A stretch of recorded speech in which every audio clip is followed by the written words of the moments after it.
Hello, everybody. Uh, Welcome to today's session. I'm Stephen Neville, CEO of BugHerd, and your host for today. And I'm joined by the very knowledgeable Marcel Petitpas from Parakeeto, CEO and co-founder of Parakeeto, who are agency profitability experts. We're here today to dive into something that really matters to agencies, which is profitability. We're going to cover key financial metrics, operational levers, practical strategies, and practical strategies that you can implement straight away, to drive profitability in your agency. Lots to get through. To begin with, Marcel, it'd be great. Give us a quick introduction, yourself, Parakeeto, and why people will care. Awesome. Thank you for having me, Steve. And thanks for being here, everyone. It's exciting to have you all on the session. I'm really looking forward to digging in and answering some questions today. As you mentioned, I'm the founder of a company called Parakeeto, and we do one thing and one thing only, and that's help agencies and professional services firms measure and improve their profitability. And that's really our bread and butter. We've mastered this business model of selling skilled labor and time, whether it's packaged that way or not, and making sure that that business model is healthy and sound and designed in a way that's going to make you successful. We've been doing that exclusively for about 6 years and have developed a set of consulting and software products that help us get those results for clients and help them have clarity and control of their profitability. Excellent. Well, we're going to begin by mining some of that for free. So we will start. But before we do get into that, quick note on housekeeping. Q&A is open throughout the session. If you've got any questions, throw them in. If the opportunity comes up, we'll ask them if they're poignant. We'll also have some time at the end to kind of get through any questions that we don't get through in the session. Beyond that, let's get straight into it. And I'm going to start with the big one, Marcel. Why isn't a busy agency necessarily a profitable agency? Well, many of you listening to the session will maybe have had this experience, right, of actually losing money on a project or on an engagement with a client. And that's because of this dynamic where, as a service-based business, our cost to service a client is not fixed. It's not like we're selling widgets or products where the input costs are the same every single time. The amount of time it takes us to get something done for a client is going to determine how much it costs us to get that done. And that is why you cannot outsell a profitability problem that is related to how fundamentally profitable the service is that you sell. A lot of firms that we work with are suffering from indigestion, not starvation, meaning the way that they're selling their work, delivering their work, earning their revenue is not fundamentally efficient and profitable. And so what that means is there's no amount of revenue that will fix that problem. And in some cases, more revenue will actually make it worse. So if you've ever felt like the business is getting bigger, you're getting busier, more work, more revenue going on than ever, and yet the cash flow problems, profitability problems that you're experiencing just keep getting worse, and you're wondering how that's even possible.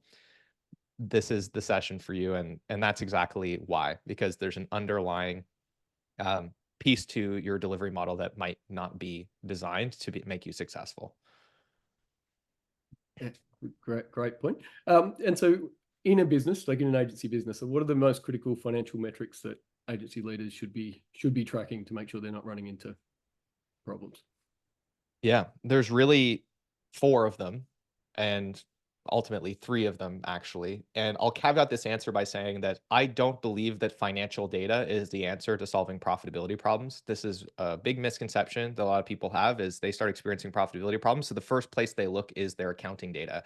And of course, accounting data has some utility, and it's going to be a very precise lens into what has happened in the past, but it's often not very useful in answering the question of why and what to do about it. And it's also generally not very useful for operational decision making, because we're often not seeing it until 15, 30, sometimes 45 days after that period of time has elapsed. So it's very much a rear view mirror. However, most firms are already spending time and money on their financials. And so I'll share a couple of metrics that are very valuable and will help you get more value out of the investment that you're already making there. The first is a concept that we call AGI, and this stands for Agency Gross Income. Agency Gross Income. I just want to let everybody know my handwriting is terrible. So this really forces you to pay attention because what I write will not be legible to you. Really have to read. So again, agency gross income. And really what agency gross income is revenue minus what we call pass-through expenses. And what pass-through is money that you collect from the client, but that never really belonged to you in the first place. So I'll give you a simple example. If you're running advertising campaigns on behalf of a client and they give you $20,000 a month, but you spend $15,000 a month of that money on the ads for the client, that client is not a $20,000 a month client. They're a $5,000 a month client because that $15,000 in advertising money was never yours in the first place. It passed through your entity onto another vendor. You don't control the profitability of that money. You don't get to keep it. You don't have to earn it with your time. Now, you might have some markup that you apply to that. That's great. That does flow through to agency gross income because you keep that money. But that's an important distinction that we want to make. If you have materials, hard costs, pass-through expenses, we want to isolate those so we can understand what is the actual amount of revenue that we need to earn as a business with our time. So that's metric number one. So for most firms watching this, your accountant is probably already isolating pass-through expenses. There's like an 80, 90% chance of that. And they're probably isolating them as cost of goods sold. So that's fine, but what it means is the gross profit value on your profit and loss statement is probably pretty misleading because it's not actually your gross profit, it's really your actual revenue. So let's keep that in mind. Then the next question is, what is it costing us to earn that? And that's where we have delivery costs, which is mostly going to be the payroll and some shared expenses related to getting work done for clients. So you're going to have some people on your team that 100% of their salary is dedicated towards them being a member of the delivery team. That's their full-time job. They come in every day, they get work done for clients. You're gonna have some people on the team that only part of their job is to do work for clients. So once you split everybody's role and allocate the appropriate amount of payroll to this, you should have an understanding of what do we spend each month or each quarter on the team whose job is to earn revenue. And therefore, what does it cost us to earn this revenue? And what we're generally looking for is to keep this to under 50% of agency gross income on the P&L. So what that means is we want to have at least 50 cents of every dollar that a client pays us left over after we've completed the promise that was made to them. So we can then spend anywhere from 20 to 30% of our agency gross income on overhead. And generally, we want that to be about 8 to 14% on sales and marketing, admin at 8 to 14%, and facilities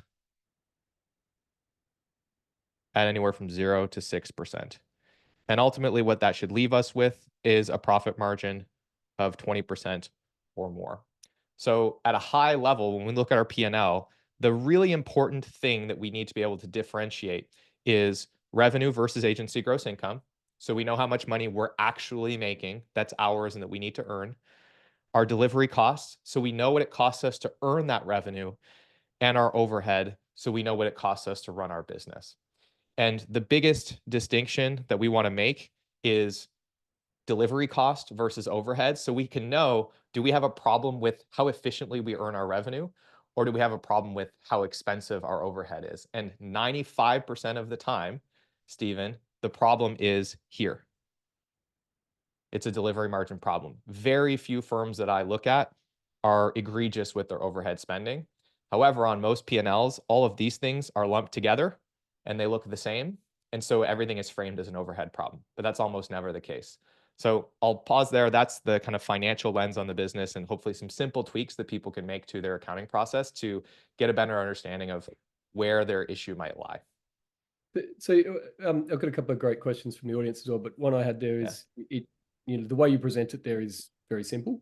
Where do you think that gets away from people? Because it's easy to look at it when you write it down like that, and but it's not as easy when people are in the job every day, kind of looking, trying to do their own numbers. Like, where do you think that simplicity goes away from people? Yeah, there is some nuance to this, right? So one of the big hard things about this is that it's a management accounting lens, not a traditional accounting lens. So what gets challenging about that is when we're trying to figure out, for example, what a shared expense is, a shared delivery expense. And this is one of the questions that was posted in the Q&A here. So a shared delivery expense, for example, would be if you run a design firm, you probably have a Figma license. You probably have an Adobe Creative Cloud license. So this is not something that is going to be considered a pass-through cost that you're going to be like billing an individual client for and marking up. This is a tool that your team needs to bring to the job. Just like if you were a plumber, you would need to bring wrenches and all of these kinds of things to the job. BugHerd would be another great example, right? So this is like a tool that your team has in their tool belt that helps them do the work that they do. And so what that means is if there's a software expense, for example, that flows through to your accounting team, their decision-making process is no longer, is this software great, put it in the software bucket on the P&L. The question they now need to ask is, what is the purpose of this software? Is this for doing client work? Is this for helping grow the business and get more sales? Is this for running administrative functions in the business? It's a much more nuanced lens because it has to consider management and the management of the business. And so that is probably one of the biggest things that people get hooked up on, is trying to transition from this very mechanical way of thinking about accounting and finance, which is just like putting things in buckets based on an objective definition of what that transaction is, and shifting to more of a lens on really trying to think critically about what is the purpose of this expense in the business and how might we represent it more accurately based on the purpose that it serves, so we can see what it's truly costing us to win new clients, what it's truly costing us to earn revenue, those kinds of things. That's one. The second one is salary allocations, which was also asked in the Q&A. So I can't answer that, but I want to be mindful of time before I do that. No, please go for it as a Q&A question. So yeah, the question Yeah. is, so if team member is targeting 80% billable and only 80% of their salary considered delivery cost, or whatever percent is only 80% of their salary considered delivery cost, or whatever percentage they're billable. That's an excellent question. And this is another place where I get a lot of pushbacks from accountants on this, mostly because it's just a lot more work than what they're used to doing. Similarly, most P&Ls, you look at them, all the payroll goes into one bucket. And of course, if that's happening, then we can't differentiate how much of that payroll was for delivery and how much of it was for overhead. Now, the mistake that a lot of people make here is they try to get too precise about how they do these allocations. So the worst thing that you can do, even though this feels like it's the best thing that you can do, is at the end of every month, go look at timesheets and then allocate people's salaries to delivery versus overhead based on where their time went. The reason that that's not going to lead to an accurate insight, even though it's more precise, is because when things are slow and the utilization rate of the team drops, what do we typically do as a first step? Well, we give people internal projects to work on when there's not as much client work to do. So all we're doing in that instance is we're hiding the cost of our low utilization in sales and marketing, in administration. So it's going to give us a false negative or a false positive. It's going to make us seem like, oh, we're overspending on sales and marketing, we're overspending on administration. But actually what's happening is our delivery margin has decreased because our utilization is low. So what we want to do for salary allocations is look at somebody on the team and say, what is their role, right? A designer, they're probably going to spend, 80% of their time doing client work. The other 8 hours might not be billable, but they'll still be spent on the delivery team, doing professional development, attending meetings, filling in their timesheets, working on process, whatever the case might be. So in that instance, 100% of their salary is a delivery expense because their core responsibility in their role is to work on the delivery team. So billability is not necessarily the important question here when it comes to allocating salaries. It's about what is the person's actual role. And the framing on this is in an ideal realistic scenario. So if there was unlimited client work to do, how much of this person's job would be supporting explicitly sales and marketing or administration? And if the answer is 0, then they should probably be 100% allocated to delivery. So again, we can see the cost of utilization and time off and unutilized time and all of those things reflected in our delivery cost where it should be reflected. So hopefully that answers that question. This is where things get fairly nuanced, but those are the details. No, excellent. Well, we'll step out a little bit as well because just to keep the flow. And so what I guess in terms of the key levers that you've discussed, like what are some of the key levers for improving those margins in an agency? Yeah. So there's really 3, and they're focused on improving delivery margin. as I mentioned before, we've audited hundreds of businesses at this point, professional services businesses, and I could count on one hand the number of them that had an overhead problem. And I mean, if you have an overhead problem, that's pretty good news because that's really easy to, I shouldn't say it's easy. It's very simple to fix. Cut your overhead costs, get more disciplined about your overhead budgets. Great. Delivery margin is where most of the opportunity is, but this is much more nuanced to improve. So when I talk about delivery margin, I'll just explain the formula here. It's agency gross income, which we talked about and defined earlier, minus delivery expenses over agency gross income. So if, for example, I had $1 million in income and I spent 400K to earn it, then I would have, in this case, a 60% delivery margin. Right. So as we talked about earlier, we want to have at least a 50% delivery margin on the profit and loss statement if we want to really give ourselves a big target in order to get profitable. So how do we improve this metric? Well, at the highest level, it's very simple. We either increase the amount of money that we make or we decrease what we spend to earn it. Okay, simple enough. But what does that actually translate to in terms of metrics we can track internally? Well, the first one is average cost per hour, which is a proxy for delivery expenses. So measuring average cost per hour means looking at different segments of the business. It could be the whole business. It could be specific types of work. It could be different time periods. And looking at what did an hour of labor cost us across these different areas of the business. And to the extent that we can start to periodically and systematically lower the amount that we spend on an hour of labor for a given task or a given type of project or a given team, then that should correlate over time to lower delivery expenses. So I'll give you a practical example of this. If we have a deliverable that a very senior strategic person that gets paid $150,000 a year has to do 40 hours of work on, and then we find a way to delegate half of that work to a more junior person that's not quite as experienced, that costs half as much money, we're going to lower the average cost per hour that we incur in order to get that thing done. So if we then scale the business and start selling 5 times more of these and have to hire a whole bunch of people, the amount that our delivery expenses increase will be materially lower because instead of having to hire a whole bunch of 150K a year people, we have to hire fewer of them and a few other people that cost less. So our payroll will not balloon at the same rate. And of course, if we use freelancers and contractors, the latency will be much shorter here because often we don't have to wait to build a team to see this benefit. We're going to feel that on a much tighter cycle as they bill us for their time and we pay them for it. So that's the first lever. It's my least favorite. So I started with it because it's the least exciting. The other side of the equation, right, is how do we make more money? And there's 2 ways to do that. One is we increase our average billable rate, which a lot of people listening to this might think, oh, like I don't bill by the hour, so I'm going to stop listening to this. That would be a mistake. Average billable rate does not care about your billing model. All it cares about is how much agency gross income did you earn, regardless of how you build the client, if it was a flat rate, if it was a retainer, if it was a project, and how much time did you spend to get the thing done. And we can use that to really easily look at time periods, different types of work that we do, different clients, and start to get an understanding of, oh, there's certain types of clients that like we make way more money for every hour that we spend on them versus others where, you know, we spend a lot more time to make a lot less money. And so we increase the average billable rate in 1 of 2 ways. We charge more money without increasing scope, or we spend less time to get the same things done.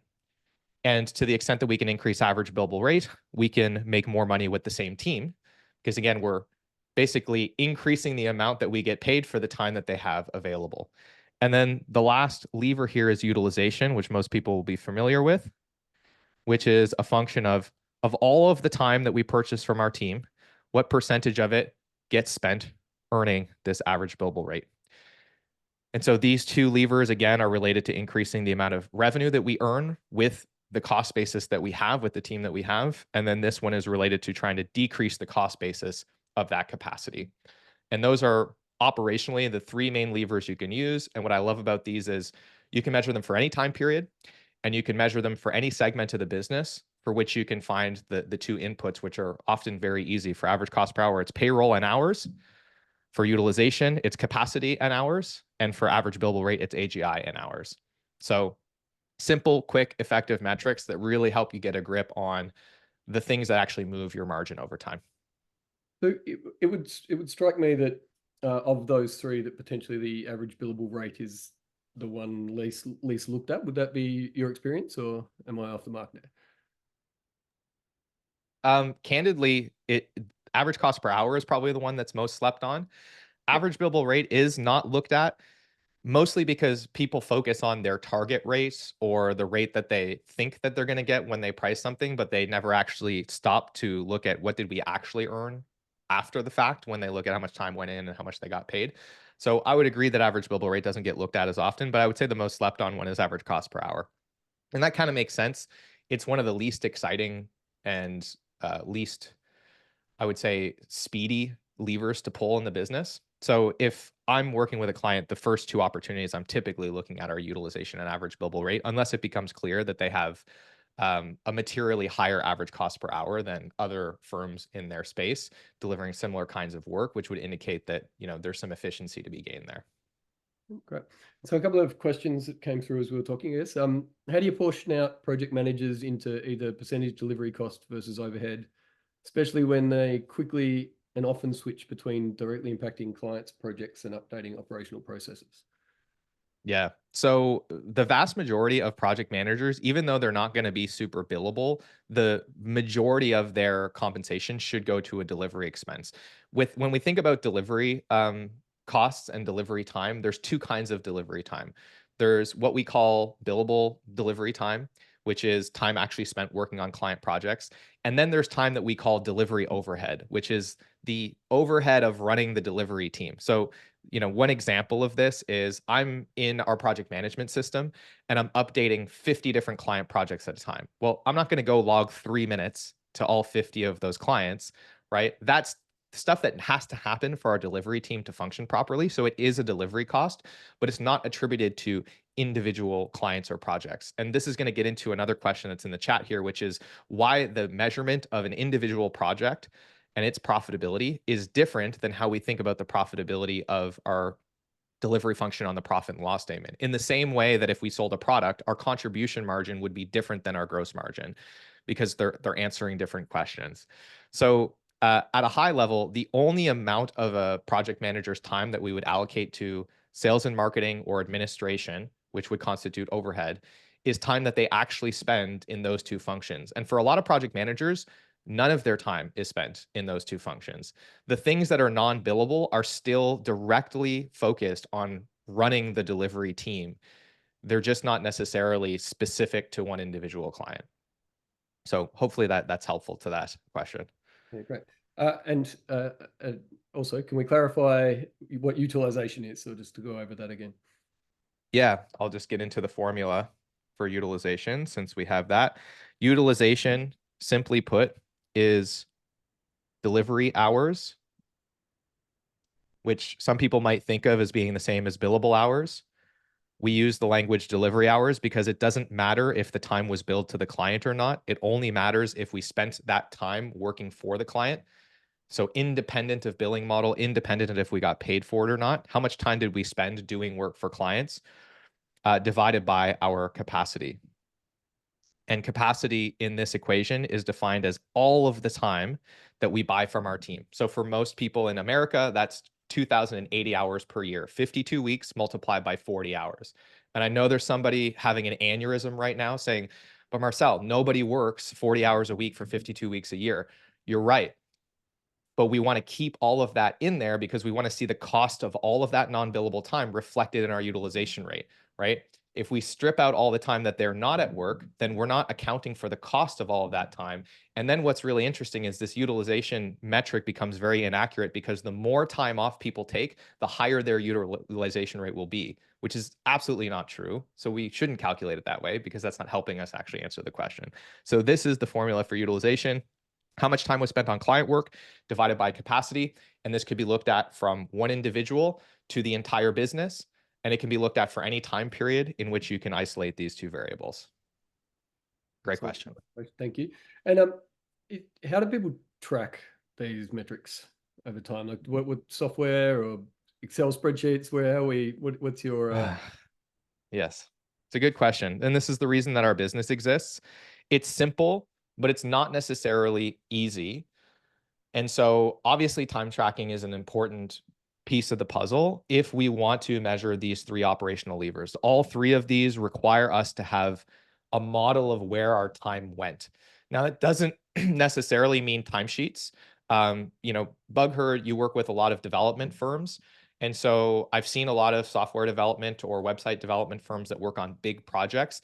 They can get away without using timesheets and still track time. The way they do that is, let's say they're working on like an 18-month custom software development project, and they're allocating engineers to that on a full-time basis for months at a time. Well, their resource plan is probably going to be a materially accurate source of truth for where people's time went, assuming that it's kept reasonably up to date. And so if you export a resource plan to a CSV, you know what it looks just like? It looks just like a timesheet. It has all the same metadata. Who is the client? Who is the person? What was the day? What was the time? How much did they spend? All that information is going to be there. So we need time tracking information. The common misconception, however, when it comes to tracking these things on a day-to-day basis is that we can automate this. We're going to be able to like set up a Zapier, take our raw time tracking data, our raw project management data, throw it into a dashboard and automate all of these calculations. And the critical assumption that everybody has underneath that, that idea is that the data is going to be clean. And I can tell you that in 6 years, I've never seen a single company ever, and we've looked at hundreds, that have perfectly clean, structured, consistently structured data being inputted by their team at all times. And for that reason, in the same way that accounting isn't automated and you have human beings doing bookkeeping every time you need to get accurate information, you need to treat your ops data the same way. So that's my message, everyone. Stop trying to automate this. It's not a good idea. You're taking crappy data and you're putting into reports that you learn to not trust. The proper way to handle this is extract the information from the tools that you're using, run it through a proper data management process, look it over for errors, normalize naming conventions that are getting broken, matching client names up that, one has an apostrophe in QuickBooks and it doesn't in the project management tool. That stuff is going to happen. So have a process for catching that, figuring out who hasn't logged their time, and then load that information into a set of reports where you can run these numbers, which again are simple, but require the right data underneath them, the right structure of data underneath them. So practically, that's really what it's like. Measure your time tracking data, keep a record of how much clients are paying you and how much time you expect to go in. And then most people are building this stuff in spreadsheets, or they're working with a firm like ours to build them for them.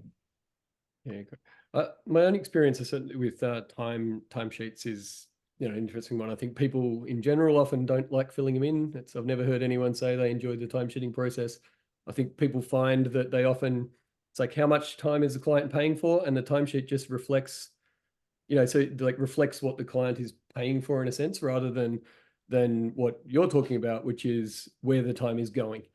And that's they're quite different things. And so part of that is cultural as well. I imagine you have to get people to understand like the importance of recording this data in the correct way. So any, thoughts about, that challenge? 100%. And what you surface is why we think it's really important to distinguish between delivery hours and billable hours if you have a model where there is a concept of a billable hour and how much a client is paying for or is getting billed.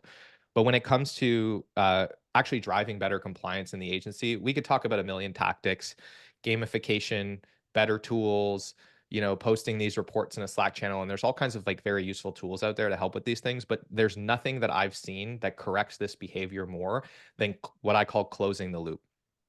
95% of the agencies that I talk to that are struggling with timesheet compliance are not actually showing their team and involving their team in the decisions that get made based on that information.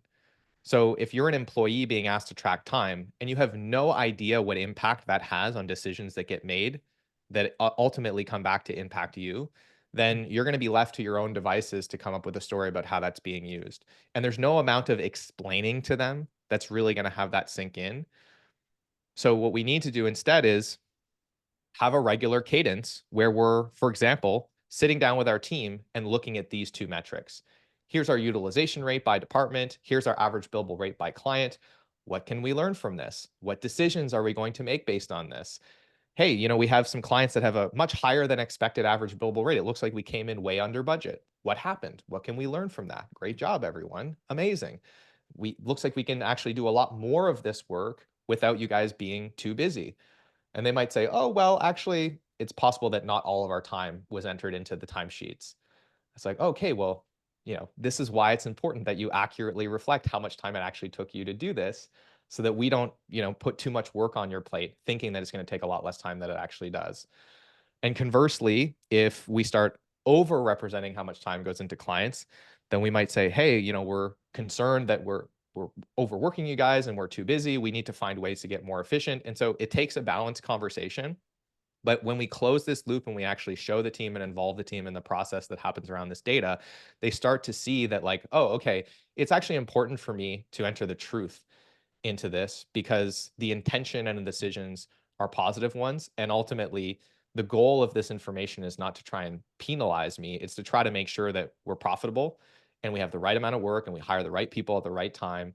And all of those things should benefit me as an employee. So that's my final thought, is just close the loop, show your team the data, talk to your team about the data, and they'll start to really understand why it's important to get this information in and get it accurate. Yeah, and just to bring it back to something you said earlier about other ways of looking at that as a, I guess, like other mechanics for the same type of thing is, we don't track time within our team, but we obviously estimate based on effort, and so we do track the effort. But effort is functionally a kind of a mechanic of time in the same way, right? But the team are much more engaged in the idea of going, okay, how many points do we think this is going to take? And then tracking their performance against that without the idea of this is time. But you do get the same kind of outcomes because they're what they're trying to do is meet a deadline, and they're all very motivated by that.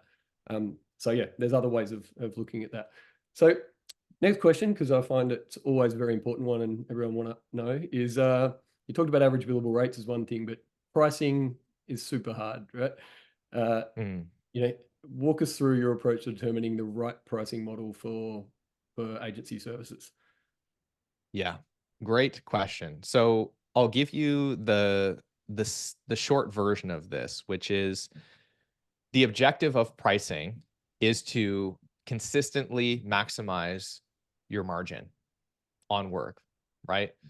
And I think it's important that we clarify that. It's not to get the highest possible price, because as we talked about earlier, getting paid more money doesn't necessarily mean that you're going to be more profitable if it comes with an increase, a relative or more than relative increase in the scope, otherwise known as the cost of getting that work done.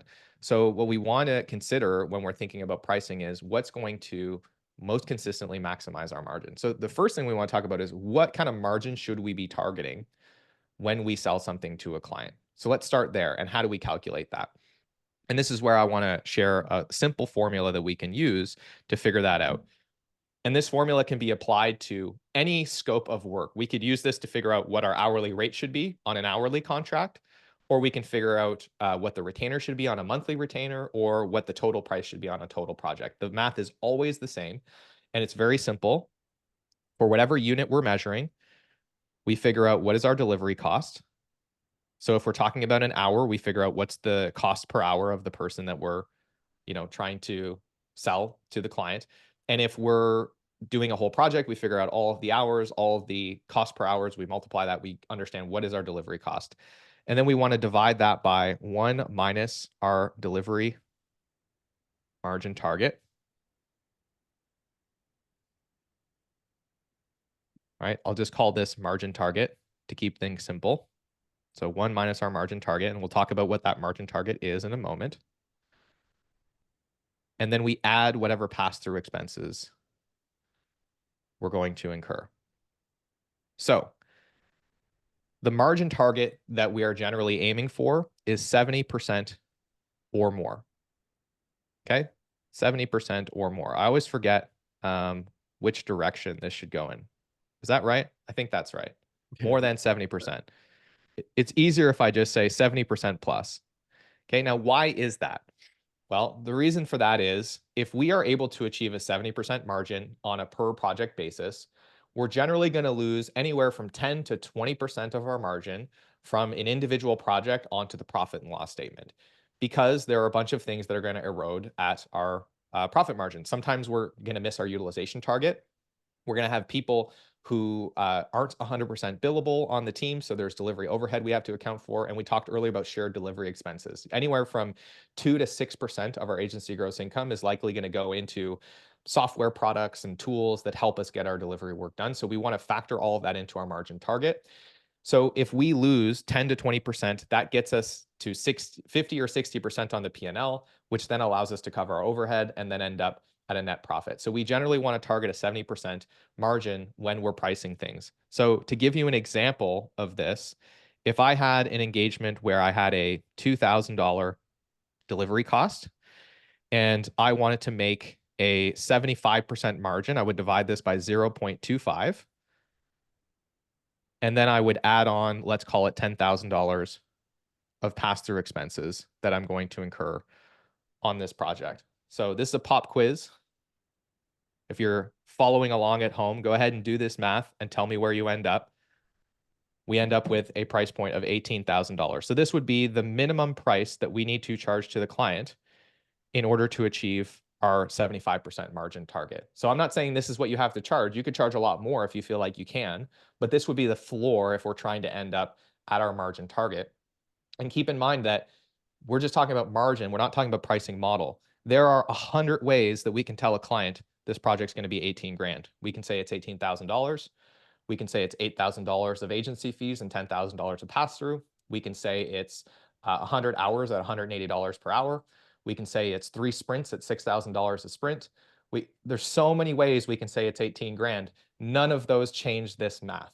So I'll start there. That's the margin formula. And then we could talk about how do we figure out if it should be hourly or if it should be time materials, flat rates, et cetera, as a secondary conversation.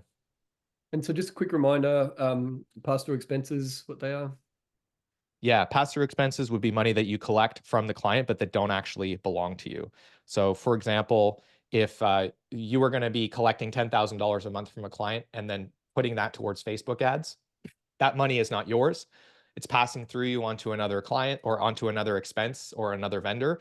So you want to isolate that and add it on top. Again, you can add markup to that and that will flow through to your agency gross income.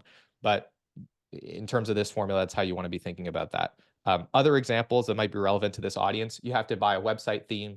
You have to pay for a library for custom development that you're doing. You have to buy stock images. You might hire an outsourced development or design firm as a third party to come in and work on a project. All of those would be examples of pass-through expenses. Yeah. So would you consider like freelance costs a pass-through expense or a overhead or a staff expense? Or does That's a very good question. There's not a direct answer to this necessarily because the contract that you have with someone doesn't matter as much as the nature of the relationship with them. So this kind of comes back again to the management accounting frame, as opposed to the kind of very transactional accounting frame. If you have a person that's technically a contractor, but you pay them, $2,000 a week, and it doesn't matter how much client work you have, I mean, they're effectively an employee, especially if they're doing things that are core to your work. So in that case, you would treat them as a delivery expense. You would treat them the same as an employee. Whereas if you were hiring a freelancer to do work that you otherwise wouldn't do internally, you would never really hire a full-time employee to do that. It's clearly arm's length.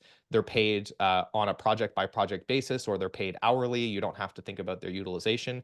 Then they're likely a pass-through cost. So there's a bit more nuance to this than just if they're a contractor, they are or they aren't pass-through. We actually have to think about the nature of our relationship and the purpose of that expense as it relates to client work. So more on that in our toolkit resource, which we'll talk about later. But that's a big question.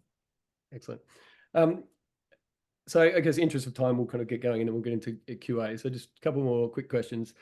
Could you share, there's a lot of work in this for people, right? So could you share a story, I guess, of where you've taken someone from financially struggling to thriving by applying these strategies, just to give people an understanding, I guess, of, the reward at the end for doing the work here, because there is a lot to it. Yeah. I'll share a client story and I'll share a little example to illustrate.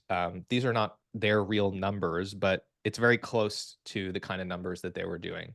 So we worked with a firm when we came in to work with them. They were, at about a 10% profitability, and their team was working a lot of overtime, a lot of evenings and weekends, not because their utilization was high, but because there were a lot of peaks and valleys in their utilization. They would go from being super, super busy, have all this client work to do all at once, and then they would have this gap in client work and not be that busy for a few months and start working on all kinds of internal things. And it really was not a great situation for anybody involved. And so over the 3 years that we worked with that firm, they were able to grow over 50% year over year. And their profitability went from 10% to over 30% in that time period. And doing those two things is really, really difficult. But here's the thing I'm most proud of. Their team actually started spending less time working evenings and weekends and overtime. And we really were able to smooth out the utilization curve for them. So their utilization actually went up in aggregate, but it was less stressful to the team because things were more consistent. And effectively, what that looked like, and I'll just give you an example of mathematically how we kind of optimized their business. We'll take this example. We have a company that has 100,000 hours of capacity. And if you divide 100,000 by 2,000 hours, that's about a 50-person company. And let's say they're spending $3 million on the delivery side of the business and about $1.5 million on overhead. If that company had a 50% utilization at $100 per hour on average, they would earn $5 million in agency gross income. Their delivery margin on that would be $2 million or 40%. And their net profit in this case, if anyone's doing the math, would be $500,000 or 10%. So this is roughly where the firm that we worked with was in terms of their business performance when we first met them. And what we looked to do was first increase their utilization, but do it by smoothing out and helping them do a better job of resource planning. So they weren't having all these peaks and valleys, and they were making more consistent progress on utilizing their team. And so in this example, if we just took this firm and all we did was raise their utilization rate to 60% while maintaining their average billable rate, they go from $5 to $6 million in income capacity. That gives them a $3 million delivery margin, which is 50%. And their EBITDA, assuming that none of their costs change beyond that, which they shouldn't because their costs haven't changed, they go to a 25% net profit margin. And if we were able to maintain that 60% utilization rate and then start improving their average billable rate with a couple of pricing tweaks, get a little bit better at scoping projects, get a little more efficient at earning revenue, all of which we worked on with this client. Now this same business can earn $7.5 million in revenue, which is $4.5 million in delivery margin, which is a 60% margin, which would result in a $3 million bottom line, which is a 40% EBITDA. So what I hope this illustrates is that by focusing on a couple of simple numbers, in this case, just looking at utilization and average billable rate, we haven't looked at decreasing average cost per hour. We haven't looked at optimizing overhead costs. Just by focusing on these two levers, you see the impact that we can have going from a 10 to a 40% EBITDA in this business. And so those are the kinds of things that we focused on, was understanding what's the ceiling, measuring these things over time, and then rallying the team around making improvements to their resource planning process, to their pricing, to their scoping, to their delivery, to over the course of 3 years, help them grow faster than they had grown before, while also improving their profitability. And just for clarification, EBITDA is the same as profit margin? Broadly speaking. Yeah, broadly speaking, yes. Again, we get into this management conversation of there's a D missing in there, but things like depreciation, et cetera, what is the purpose of those? Like there is some depreciation that you want to consider an operating expense. There's some depreciation that you wouldn't. But for the purpose of this conversation, we can essentially consider those things broadly the same. And so just as a final on that, how long do you think it takes someone, obviously it'll be faster working with someone like yourself, but how long do you think it takes someone to really see the benefits of this focus work?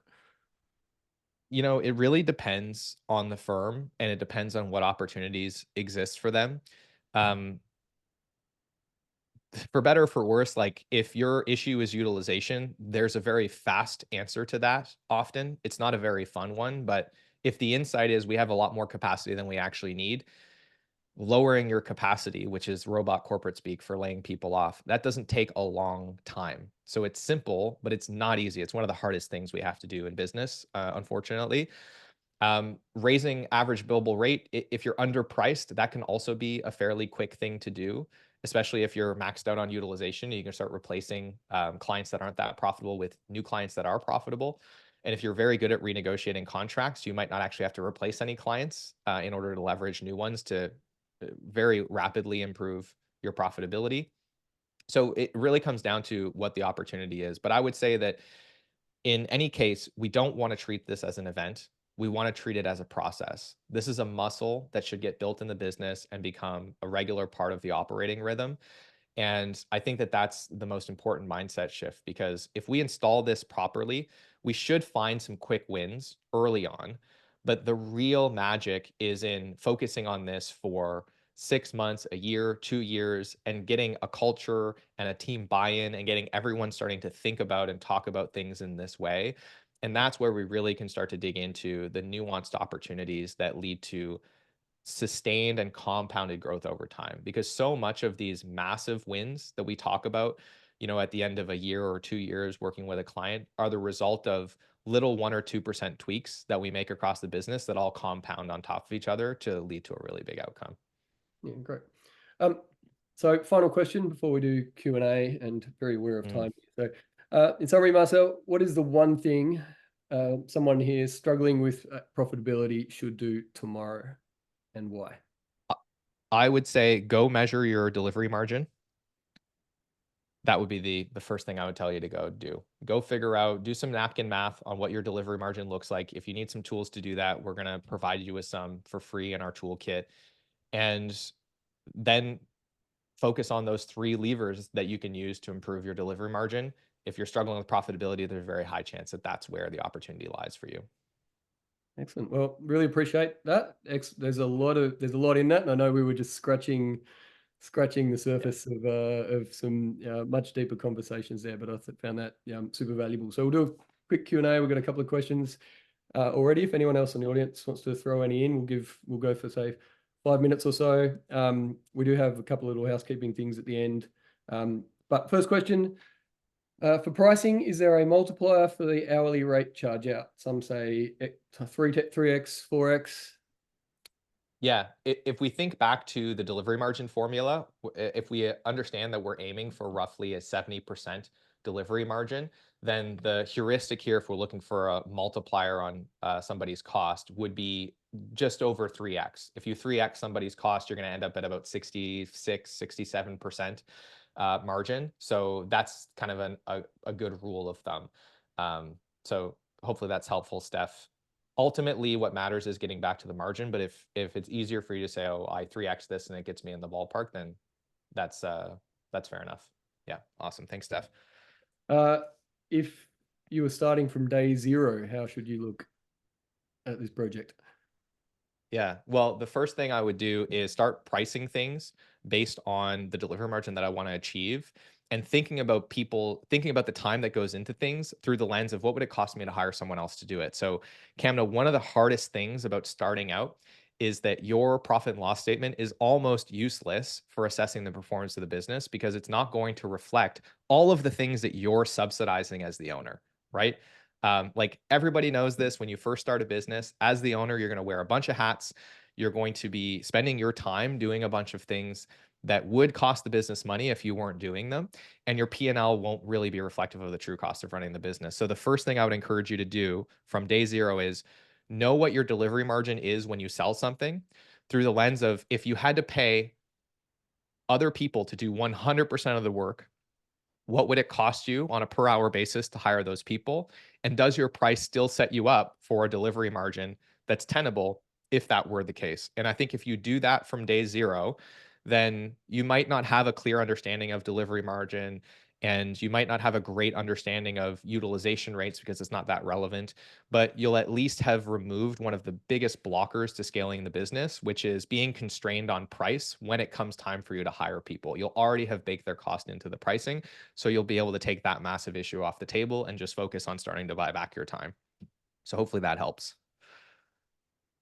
So, well, I mean, another thing to add to that, I think, is you touched on the kind of importance of getting the data, or data, as we say in other places, kind of in order, and that's something to start early, like naming conventions, etc. If you the longer you let that drag on, the uglier that gets to try and pull into, some format later. So really thinking about how it's going to output of the systems that you start recording it in the first place is very, very valuable, I think. 100%. Is the delivery cost for HTE delivery margin calculation only the cost of the resources or total agency cost per resource hour? All right, is the delivery for cost per... Right. Okay, David, great question. This is where we get into the difference between what we call direct delivery margin, which you can think of as contribution margin. So if we're looking at an individual client, an individual project, and the difference between that and looking at the delivery margin of the whole business. So the analogy I'll use here is if I was selling chocolate bars, the contribution margin of one chocolate bar would be looked at as what's the cost of all of the ingredients that went into this one chocolate bar, right? So that might be, let's say I have an 80% contribution margin on that chocolate bar.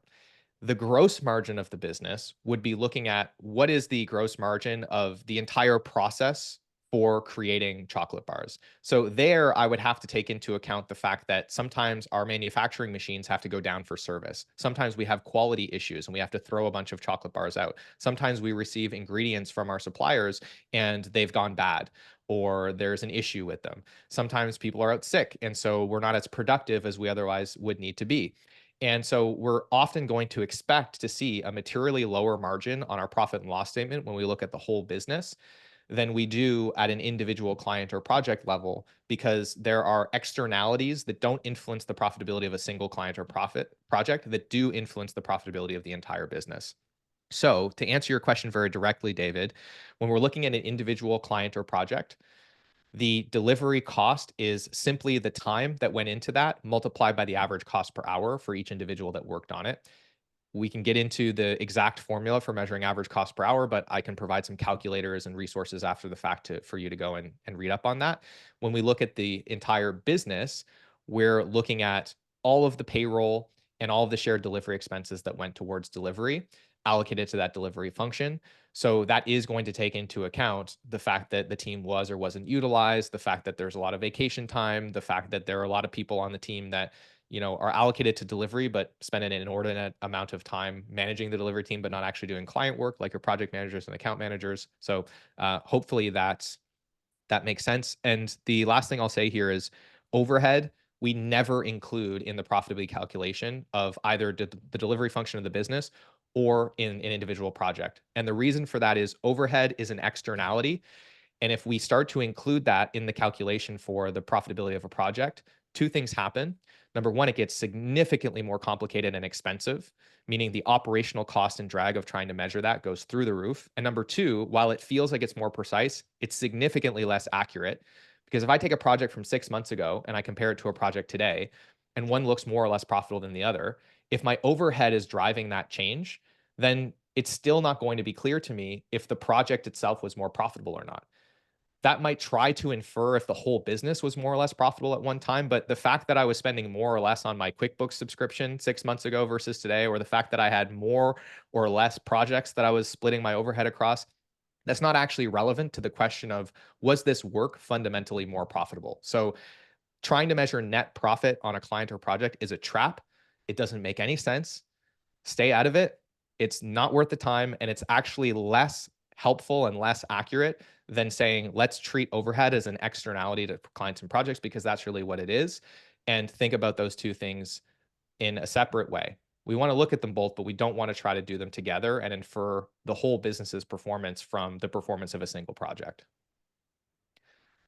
Wow, that was a rant. Certainly wish I came across you earlier in my agency career, Marcel, would have been quite helpful.